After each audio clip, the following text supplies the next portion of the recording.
Hello and welcome to everyone class. कैसे हैं आप सभी लोग? Fit and fine.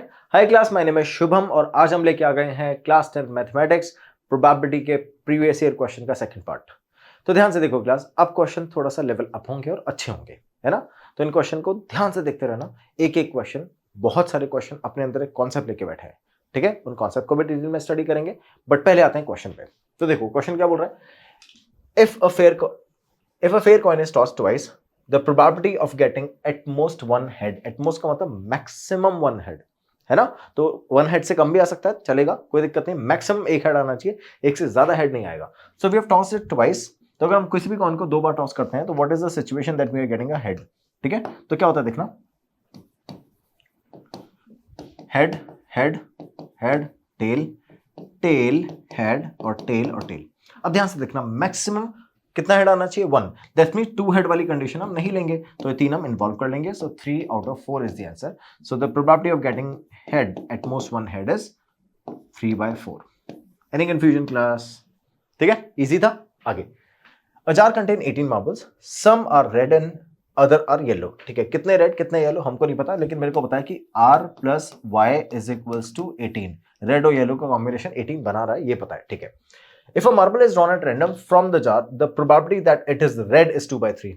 इसके रेड होने की प्रोबेबिलिटी कितनी है? 2/3। अब ध्यान से देखना, रेड होने की प्रोबेबिलिटी आउट ऑफ 18 ये होगी ना, जो हमको ऑलरेडी गिवन है कितनी? 2/3। जब मैं इक्वेट करूंगा तो 3 से इसको रिड्यूस करेंगे, कितना आएगा? 6। 6 को उधर भेज दो तो r कितना हो गया बच्चों? 12। कितना सिंपल था। जब मैं r निकाल लूंगा तो y यहां से आ जाएगा, येलो कितना आ जाएगा? 6। 6 मार्बल आ चुके हैं। अब आपसे पूछ रहा है find the number of the yellow marbles in the jar. We already figured out 6 marbles, ठीक है? Next question, a dice thrown twice, what is the probability that 5 will come up at least once? NCERT question है, 5 will come up at least once। तो ध्यान से देखो, कम से कम एक बार तो 5 आना ही चाहिए, है ना? तो क्या करेंगे बच्चों, जितनी भी वैल्यूज में 5 आ रहा है उनको काउंट कर लो। तो देखो हम ऐसे लिखते हैं ना, 1 1 1 2 1 3 1 4 1 5 1 6। अब इसमें 1 5 में 5 एक बार आ गया, ऐसे 2,5 में 5 एक बार आ जाएगा, 3,5 में भी आ जाएगा, है ना? 4,5 में भी आ जाएगा, 5,5 इसमें तो दोनों बार ही आ जाएगा, बट एक बार तो एटलीस्ट आ ही जाएगा ना। और 6,5, है ना? ऐसे ही ऐसे नंबर जो 5 से स्टार्ट हो रहे हैं, 5,1 5 2 5 3 5 4 और ये लास्ट में 5 6, इन सब में भी 5 आ जाएगा। तो देखना, मैंने यहां से काउंट किया, कितने हो गए? 6, और यहां से काउंट किया, ये भी हो गए 6, बट इसमें ये कॉमन है, दो बार ऐड हुआ है। तो हम क्या करेंगे, तो सिर्फ एक ही बार काउंट करेंगे, मतलब एक बार हटा देंगे। तो यहां से हम काउंट करते हैं 6 और यहां से काउंट करेंगे 5, तो 6 + 5 11। सो I have 11 outcomes out of 36, क्योंकि जब ऐसे 6 और 6 टोटल काउंट कर लेते हैं तो 36 आउटकम होते हैं, पता है ना? चलो, तो 11/36 gives us the probability of getting a number that 5 will come up at least once. So I've taken this event as A, that 5 will come up at least once. So that probability of that event is 11/36. Clear? आगे चलते हैं next. 5 will not come up either time, ठीक है? So that means हमने A event लिया था कि 5 will come up, है ना? अब हम बात कर रहे हैं कि 5 नहीं आना चाहिए, किसी भी टाइम नहीं आना चाहिए। That is the probability of A bar. तो 1 minus probability of A gives us 1 minus 11/36। Final answer आ जाएगा 25/36। That's it, सिंपल, कितना इजी था। आगे, if a number x is chosen at random from the numbers -3 -2 -1 0 1 2 3, what is the probability that x square is less than equals to 4? अब ध्यान से देखो, क्या मुझे पता है नेगेटिव नंबर का स्क्वायर भी पॉजिटिव होता है? फाइन। तो अब ध्यान से देखना, एक्स स्क्वायर का जो एक्स की वैल्यू है, जो भी मैं चूज करूंगा, उसका स्क्वायर 4 से छोटा होना चाहिए। दैट मीन्स वो 3 तो नहीं हो सकता, क्योंकि 3 का स्क्वायर होता है 9, वो 4 से बड़ा होता है। तो मैंने इधर से 3 हटाया और इधर से -3 भी हटा दिया, क्योंकि -3 का स्क्वायर भी 9 ही होगा। तो अब बात करते हैं 2 की। 2 का स्क्वायर 4 होता है, इक्वल भी हो सकता है, पॉसिबल है, तो 2 इंक्लूड कर लेंगे, फिर 1 भी इंक्लूड कर लेंगे, 0 तो हो ही जाएगा, -1 भी और -2 भी, क्योंकि इनका स्क्वायर भी पॉजिटिव होता है। तो मेरे पास कितने ऑप्शन है? 1 2 3 4 5। तो है 5 option available, right? So 5 option available out of 7। 2 eliminate कर दिया ना मैंने। तो what is the probability that x square is less than equals to 4? So the probability that x square is less than equals to 4 is 5/7. समझ गए? That's how we do it. Easy answer. Next, card number 7 to 40 were put in a box. 7 से लेके 40 तक number card लिए, box के अंदर डाला। उसके बाद बोल रहे हैं Poonam selected a card at random. What is the probability that Poonam selected a card which is a multiple of 7? कितने 7 के मल्टीपल है ये पता कर लेते हैं, वही अपने फेवरेबल आउटकम है। 7 से लेके 40 तक लास्ट 7 का जो मल्टीपल 40 के अंदर अंदर आएगा वो आएगा 35, है ना। उससे पहले क्या होगा 28, 21, 14 एंड देन 7। तो कितने मल्टीपल है बच्चों, 5 मल्टीपल है किसके, 7 के इन 7 to 40, ठीक है। अब 7 से लेके 40 तक कार्ड कितने होंगे जल्दी से बताओ, 34, है ना। जो कार्ड नहीं है उनको हटा दो, जब भी ऐसी सिचुएशन आए ना तो जो कार्ड नहीं है उनको माइनस कर दिया करो टोटल में से। तो मेरे पास 40 है, 40 में से मैं 6 कार्ड माइनस कर दूंगा, 34 कार्ड बचेंगे। तो I have 34 card which are total outcome and favorable are 5. So the card should be a multiple of 7. It should be a multiple of 7. Probability is favorable outcome upon total outcome, which is total outcome, which is equals to 5 upon 34. This is our answer. ठीक है, आगे चलते हैं next. A card is drawn at random from a pack of 52 playing cards. Find the probability of drawing a card which is neither a spade nor a king. जितने spade है सारे हटाओ, जितने किंग है सारे हटा दो, उसके बाद जो कार्ड बचेंगे वो अपने फेवरेबल आउटकम है। स्पेड्स कितने होते हैं बच्चों, ध्यान से देखो, स्पेड में होते हैं 13 और किंग कितने होते हैं 4। बट अगर मैंने सारे स्पेड हटा दिए तो एक किंग तो चला गया, किंग कितने बचे, अब 3 किंग बचे, है ना, जो मेरे को हटाने हैं। So I have to add 3 to it and that 16 card I have to eliminate from the deck of 52 playing cards. तो 52 playing card में से अगर मैं 16 माइनस कर दूंगा तो कितना आ जाएगा बच्चों, तो आ जाएगा अपने पास में 36, ठीक है। तो मेरे पास में 36 कार्ड बचेंगे। अब इन 36 कार्ड में से मुझे प्रोबेबिलिटी निकालनी है, किसकी निकालनी है, find the probability of drawing a card which is neither spade or nor a king, ठीक है। तो अगर ये 16 कार्ड नहीं हो सकते तो 36 पॉसिबल हो सकते हैं, ये अपना फेवरेबल आउटकम है। सो that I'm taking it as an event A. What is that event A? That the card are neither spade or nor a king, ठीक है। This is an event और उसकी प्रोबेबिलिटी होगी 36 upon 52, ठीक है। तो इन 36 card में से वो 16 कार्ड तो हटा दिए मैंने, तो उनको काउंट ही नहीं करेंगे। कौन से काउंट करेंगे, 36 कार्ड काउंट करेंगे, ठीक है। तो 36 अपना फेवरेबल आउटकम है, 52 अपना टोटल आउटकम है। जैसे मैं इन दोनों को डिवाइड करूंगा व्हाट आई विल गेट, 4 से रिड्यूस हो जाएगा 9 and 13, so it's 9 upon 13 is the answer. समझ गए बच्चों, फिर से बता देता हूं, ध्यान से देख लो। आपको पता करना था कि स्पेड नीदर मतलब या तो स्पेड और किंग दोनों में से कोई भी कार्ड नहीं आना चाहिए, तो इनके अलावा कार्ड आ सकते हैं। तो आप पता कर लो कि इन दोनों को हटाने के बाद कितने कार्ड बचेंगे अपने पास में, जो बचेंगे वो फेवरेबल आउटकम है, क्योंकि उनमें से हम कार्ड चूज कर सकते हैं, इसमें से चूज नहीं कर सकते। क्लियर। सो जो फेवरेबल आउटकम होंगे वो इन दोनों कार्ड्स के अलावा होंगे। तो मैंने चेक कर लिया कि स्पेड कितने होते हैं 13 और उसके बाद स्पेड के बाद कितने किंग बचेंगे, क्योंकि एक तो किंग इसमें आ जाएगा और 3 किंग और बचेंगे, दैट इज 3। तो टोटल हो गए 16 कार्ड अगर मैं हटा दूंगा तो कितने कार्ड बचेंगे बच्चों, 36 out of 52। This is a probability, ठीक है। आगे चलते हैं next. A pair of a dice is thrown once, find the probability of getting even number on each dice. ध्यान से सुनना, दोनों डाइस पे इवन नंबर आने चाहिए। दैट मींस अब अगर मैं पेयर ऑफ डाइस को थ्रो करता हूं तो ध्यान से सुनना, मेरे पास 2 डाइस है, तो इसमें अगर 2 आया और इसमें भी 2 आ गया तो दोनों में इवन नंबर आ गया। फिर एक और कॉम्बिनेशन बनेगा 2,4, एक और कॉम्बिनेशन बनेगा 2,6। उसके बाद एक कॉम्बिनेशन 4 के साथ बनेगा 4,2, 4,4, 4,6 एंड देन 6,2, 6,4 एंड 6,6, ठीक है। तो मेरे पास में कितने कॉम्बिनेशन बने बच्चों, 3, 3 और 9, ठीक है। तो मेरे पास में फाइनल कॉम्बिनेशन बना अपने पास total 9। This is a favourable outcome. So probability of an event A which event shows that we are finding out the even number on each dice. The probability of event is favorable outcome upon total outcome is equals to 9 upon 36, है ना। जब ऐसा होता है तो 2 dice को अगर आप थ्रो करते हो तो टोटल कितना होता है बच्चों, 36 आउटकम होता है। 9 अपने फेवरेबल है, 36 टोटल है, डिवाइड करेंगे आंसर आ जाएगा 1/4। So this is 1/4 is our answer. Any confusion class, समझ में आ गया। आगे चलें नेक्स्ट। अ टोटल ऑफ 9, ध्यान से सुनो, जब आप 2 डाइस को थ्रो कर रहे हो तो जो टोटल यानी सम वो 9 बनना चाहिए, इसकी क्या प्रोबेबिलिटी होगी। तो देखो कैसे फाइंड आउट करेंगे, मुझे पता करना है कि 9 का सम कब बन सकता है। मैं स्टार्ट करता हूं लोवेस्ट नंबर से, तो 1 से बन नहीं सकता क्योंकि मैक्सिमम दूसरे डाइस में मैक्सिमम 6 आ सकता है ना। तो मैं 6 से स्टार्ट करूं तो 6,3 और 3,6, ठीक है। उसके बाद 5 से आते हैं 5,4, 4,5। इससे छोटा नंबर बना नहीं पाएगा क्योंकि 4 ऑलरेडी यूज कर चुके हैं, 3 ऑलरेडी यूज कर चुके हैं, और इससे छोटा नंबर कोई बना नहीं पाएगा। 9 बना नहीं पाएगा ना सम। तो how many outcomes I have total 4, so I have 4 outcome of 36। Solve करेंगे तो probability of a total that b event represent a total of 9, so 4 upon 36 we will reduce it, the answer is 1 upon 9, ठीक है। समझ गए हो, ऐसे solve कर लेते हैं, इजी आंसर्स हैं। Next question. A bag contains some balls, ये ध्यान से सुनना question, a bag contains some balls of which x are white, 2x are black, 3x are red. तो ध्यान से सुनना, व्हाइट कितनी है बच्चों x, और ब्लैक कितनी है, ब्लैक है 2x and red are 3x। A ball is selected at random. What is the probability that it is not red? अब आपको कोई फर्क नहीं पड़ता कि बॉल x की फॉर्म में दे रखे हैं या नंबर्स की फॉर्म में दे रखी है, आपको जो फॉर्मूला एज इट इज बताया है, favourable outcome upon total outcome, आपको वही लगाना है। क्या बोल रहा है, it should not be red. अगर रेड नहीं होगी तो क्या होगी, अगर रेड नहीं होगी तो ब्लैक होगी या व्हाइट होगी। तो इन दोनों का सम कितना हो गया 3x, टोटल बॉल कितनी है 3 + 2 + 1 6x, बस। तो आपका तो वही है ना situation, probability of not being read that means r बार, मैं ऐसे लिख देता हूं, probability of not being red is 3x upon 6x, x से x गया, 3 से 6 गया, आंसर आ गया 1/2। so this is the probability of giving not red into the bag whatever balls we have।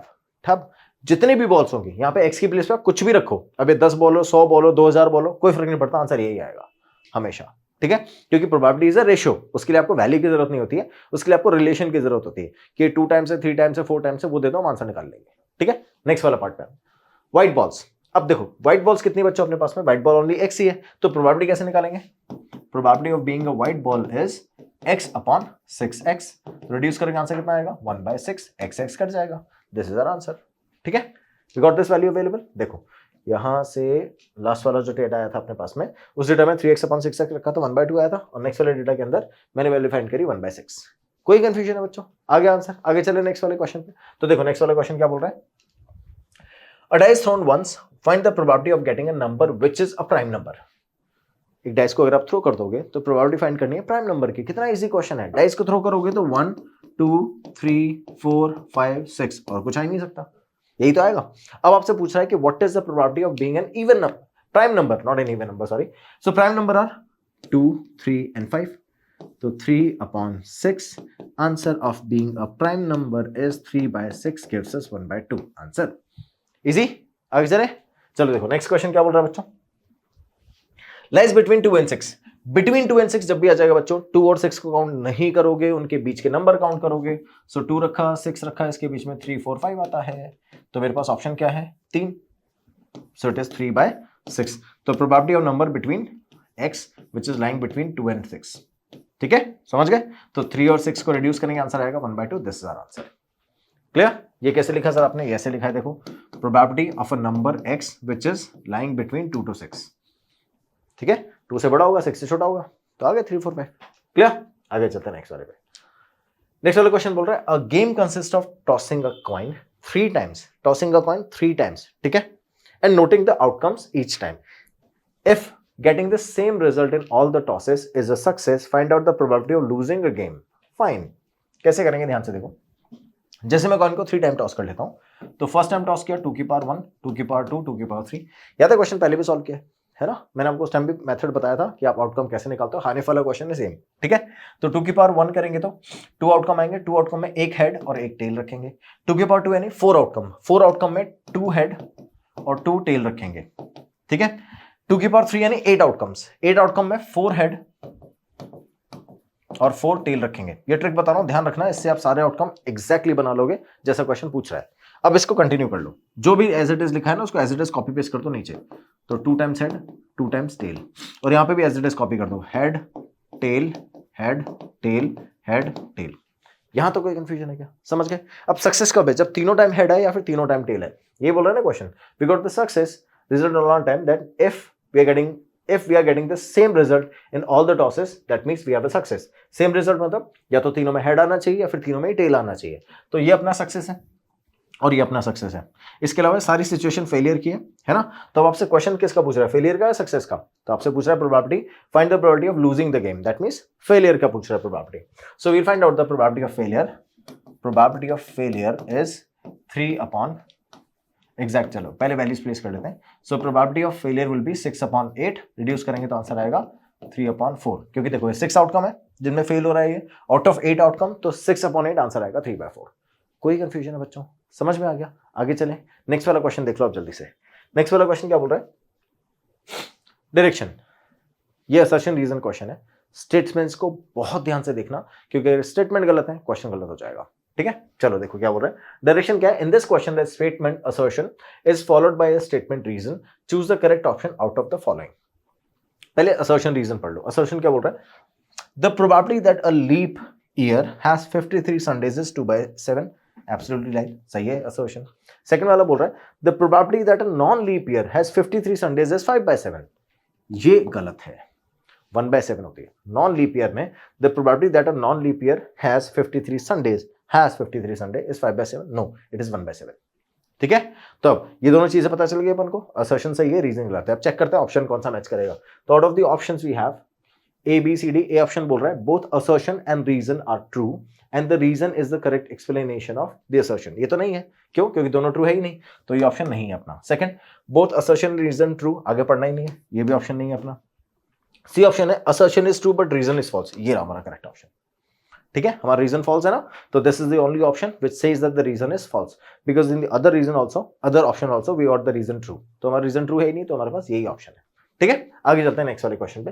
Next question बोल रहा है बच्चों, read the following passage and answer the question given in the end. Okay, let's read the passage. It says that the game in the booth of a Diwali fair involves using a spinner first. Then, if the spinner stops on an even number, the player is allowed to pick a marble from a bag. The spinner and the marble is in the bag are represented by the figure. We got a figure on the next slide. Prize are given when a black marble is picked. Shweta plays a game once. What happens now? This actually a wheel and the spinner we can say, and this is a bag where we have some black marble and some other color marble. Fine. What the question says now, what is the probability that she will allowed to pick a marble from the bag? ऐसा तब होगा जब even number आएगा spinner पे। तो check करते हैं even number कहाँ है spinner पे, कितने even number है, 2 4 6 8, 4 even number है out of 6 numbers, है ना। So what is the probability that she will be able to pick the marble? ठीक है, so the probability that she will be able to pick the marble will be 4/6, reduce करेंगे तो 2/3, है ना। 4 even number है मेरे पास में out of 6। Okay, suppose she allowed to pick a marble, okay, that means she won the game first time. What is the probability that she is getting a prize when it is given that the bag contain 20 balls out of which 6 are black. ध्यान से सुनना, 6 black है 20 में से, और जब वो black pick करेगी तभी वो जीतेगी। क्वेश्चन नहीं बोल रहा था ना, देखो स्टार्टिंग में क्या बोल रहा था question, and represented in the figure prize are given when the black marble is picked। तो जब वो black marble pick करेगी तभी जीतेगी। तो हमारे पास जो सिचुएशन है उसमें black marble pick करना है उसको, है ना। तो कितने black marble है बच्चों, 6 black marble है। so probability of picking a black marble is 6/20। reduce करेंगे तो 3, 2 से reduce करेंगे 3/10। this is our answer। ठीक है, so 30% chances, 3/10 is 30%, so 30% chances that she will win the prize। कोई कंफ्यूजन है बच्चों, कितना इजी क्वेश्चन था, दिखने में बड़ा लग रहा था ना। आगे चलें, देखो अब आते हैं अपन नेक्स्ट क्वेश्चन पे। During the summer break Harish wanted to play with the friends but it is too hot outside obviously, so he decided to play some indoor games and with his friends he collected 20 identical cards and write the number 1 to 20 on them, one number on one card। ठीक है, he started the playing game। now what is the game by the way, he puts them into the box, he and his friend make a bet for the chance of drawing various cards out of the box, each was given a chance to tell the probability of picking one card out of the box। ठीक है, based on the above answer the following questions। okay, what the question says, the probability that the number on the card is drawn is an odd prime number। ध्यान से सुनो, कहां से कहां तक card है बच्चों, 1 से लेके 20 तक कार्ड है ना। अब इसमें ऑड प्राइम नंबर फाइंड करने हैं आपको, स्टार्ट करना है 3 5 7 11 13 17 एंड 19। ठीक है, ये सारे अपने प्राइम नंबर हो गए। अब कितने प्राइम नंबर हुए, 1 2 3 4 5 6 7 आउट ऑफ 20, ये रहा ऑप्शन। सिंपल, काउंट कर लिया, आंसर आ जाएगा। ठीक है, आगे चले next. The probability that the number on the card is drawn is a composite number. Composite number होने की क्या प्रोबेबिलिटी है, ध्यान से सुनो। मुझे पता है जितने प्राइम नंबर है उनको अगर मैं हटा दूंगा तो क्या आएगा, कॉम्पोजिट नंबर। लास्ट टाइम पे हमने कितने प्राइम नंबर चेक किए थे, देखो 1 2 3 4 5 6 7, इसमें अगर मैं 2 और ऐड कर दूंगा तो क्या सारे प्राइम नंबर आ जाएंगे, कहां से कहां तक, 1 से लेके 20 तक जितने प्राइम नंबर एग्जिस्ट करते हैं वो सारे आ गए। कितने प्राइम नंबर हुए, 12। इनको हटा दूं तो कितने आएंगे, कितने नंबर आएंगे, 12, है ना। ये 8 है ना, 8 को अगर मैं हटा दूंगा तो कितने नंबर आएंगे, 12, विच आर कॉम्पोजिट नंबर। नहीं, 1 को भी तो हटाना पड़ेगा, 1 भी तो कॉम्पोजिट नंबर नहीं है ना। तो कितने आएंगे बच्चे मेरे पास में, 11। तो मेरे पास बचा 11 composite number, so 11/20 is the final answer. समझ गए, ऐसे कर लेते हैं अपन। आगे चलते हैं, नेक्स्ट वाला पार्ट क्या बोल रहा है, the probability that the number on the card drawn is a multiple of 3, 6 and 9। अब देखो 3, 6 एंड 9, 3, 6 और 9 क्या डिफरेंस है, अगर 3, 6 और 9 बोलेगा तो तीनों के मल्टीपल काउंट करेंगे और उसमें से कॉमन वाले हटा देंगे, बट अगर 3, 6 एंड 9 बोलेगा तो इन तीनों का जो कंबाइंड मल्टीपल होगा हम सिर्फ वही लेंगे, ऐसा जो तीनों की टेबल में इंक्लूड है वो। ठीक है, समझ गए? तो उसके लिए पहले तीनों के मल्टीपल चेक करते हैं। तो 3 के मल्टीपल कौन कौन से है, देखो 3 है, उसके बाद 6 है, फिर 9 है, 12 है, 15 है और उसके बाद 18 है। ये 3 के मल्टीपल्स है फ्रॉम 1 to 20। आगे चलते हैं, 6 के मल्टीपल देखोगे बच्चों तो 6, 12 और 18 यही आएंगे, और 9 के मल्टीपल देखोगे 9 और 18 दो ही आएंगे।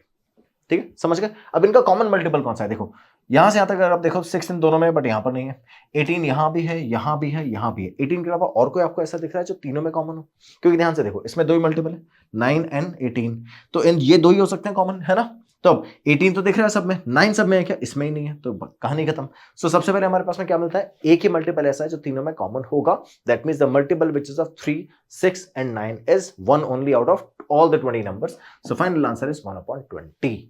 क्लियर बच्चों, समझ गए? Same favourable outcome upon total outcome, favourable outcome सिर्फ एक है, टोटल आउटकम 20 है, 1/20 आंसर है। क्लियर? सो अब आते हैं नेक्स्ट वाले पार्ट पे। देखो नेक्स्ट वाला पार्ट क्या बोल रहा है, the probability that the number on the card drawn is a multiple of 3 and 7। 3 और 7 दोनों का मल्टीपल होना चाहिए। अब देखो 3 और 7 का कंबाइंड मल्टीपल, फर्स्ट मल्टीपल 21 है जो कि 20 से ज्यादा है, ऐसे कितने मल्टीपल होंगे यहाँ पे, 0। That's it. समझ गए बच्चों? आ गया समझ में? क्वेश्चन सॉल्व, कोई प्रॉब्लम नहीं है। चलो नेक्स्ट वाला पार्ट देख ले जल्दी से। नेक्स्ट पार्ट क्या बोल रहा है, if all the cards having odd numbers, if all the cards having odd numbers written on them are removed. ठीक है, सारे ऑड नंबर वाले कार्ड हटा दिए, कितने बचे, इवन नंबर कार्ड। ठीक है, then one card is drawn from the remaining cards, the probability of getting a card having a prime number. अगर सारे ऑड नंबर्स हटा दिए तो मेरे पास जो प्राइम नंबर बचेगा क्या वो इवन प्राइम नंबर होगा? कितने इवन प्राइम नंबर होते हैं? सिर्फ एक ही एग्जिस्ट करता है even prime number, that is 2। तो मेरे पास में 2 आ जाएगा कब, जब मैं प्राइम नंबर पिक करूंगा। समझ गए? कितने कार्ड में से, 10 में से। क्यों? क्योंकि ऑड तो हटा दिए, इवन बचे हैं, तो इवन कितने होते हैं, 10, तो 2/10, दिस इज द आंसर। तो 2/10 सॉल्व करोगे तो आंसर कितना आ जाएगा बच्चों, 2, 1/10, 1/10। 2 तो नंबर कार्ड है, उसकी जो चांसेस है वो 1 है, तो 1/10, 1/10 इज योर आंसर। मेरे पास एक ही तो कार्ड है, 2 है ना, तो एक कार्ड है, तो जैसे नंबर 2 याद है, वो मत करना, नंबर 2 नहीं है एक्चुअली, नंबर 2 कितनी बार आता है वो अपन को चेक करना, that is 1, 1/10, 1/10 is the answer. यहां तक कोई प्रॉब्लम बच्चों? समझ गए? So that's how we have completed the entire PYQ session. Now एक एक क्वेश्चन को आप थॉरोली अपने लेवल पे फिर से चेक कर लोगे और प्रैक्टिस करके पक्का कर लोगे, क्योंकि इनमें से कोई भी क्वेश्चन आया है तो आपका नहीं छूटना चाहिए। ठीक है बच्चों, तो इसी तरह से मन लगा के पढ़ते रहो। We have completed the entire syllabus. अब एक लास्ट वीडियो लेके आते हैं जिसमें हम कवर करेंगे मोस्ट इंपॉर्टेंट क्वेश्चंस। वो ऐसे क्वेश्चन है जो प्रीवियस ईयर मतलब पिछले 5 साल में नहीं आए, या तो बहुत पहले आए हुए थे, इंपॉर्टेंट क्वेश्चन थे, या फिर अभी तक सीबीएसई में नहीं आए हैं बट उनके आने के चांसेस हैं। ठीक है, सो टिल देन इसी तरह से मन लगा के पढ़ते रहो, 100 आ जाएंगे। Have a good day, bye bye, take care.